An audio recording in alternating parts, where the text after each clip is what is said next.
So the next step in this funnel is, remember, we just talked about getting customers, and let's talk about keeping customers. This is what I call the "you should be so lucky to have this problem" part of the funnel. And that's how you grow the customers you have.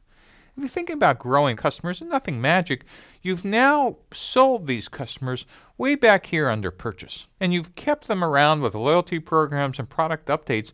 But really what you'd like to do, understanding now that it's a lot cheaper to sell existing customers more stuff than it is to get new customers, is let's go try to sell them some stuff. And how can we do that? Well, the first thing you might want to think about is, can I unbundle some of the stuff in my startup that I try to package all at once? One of the mistakes that early stage ventures make, that is new companies, is thinking that you have to stick every possible feature in the product and sell it for the one price. It might be possible, once you understand more and more about your customers, to know that, you know what?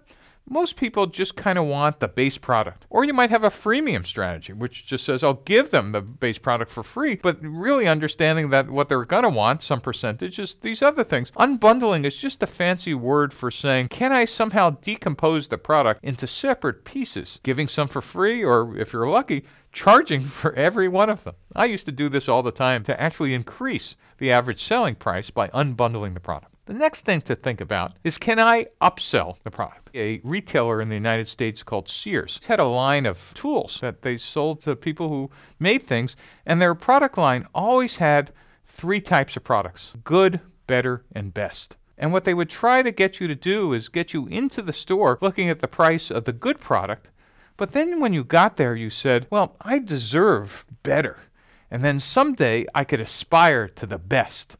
And so that was kind of upselling in the same product line.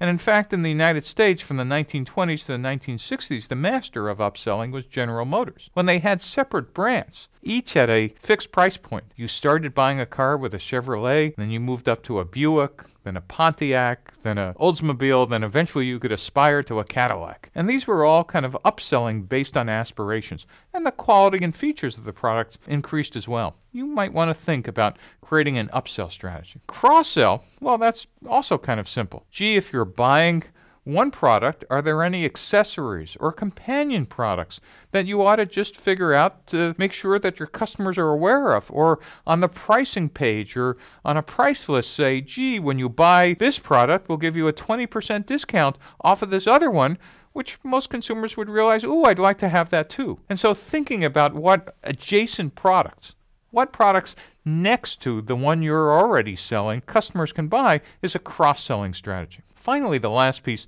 is referrals, and that's another growth strategy.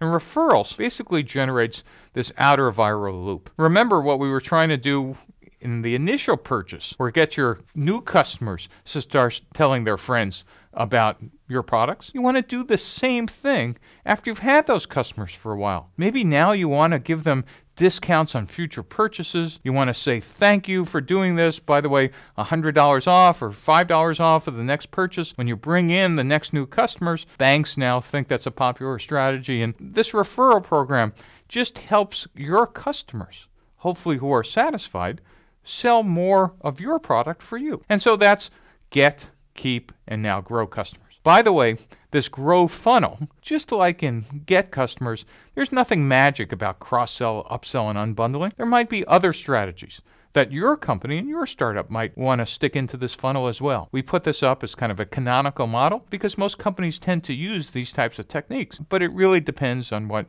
your industry and product line is.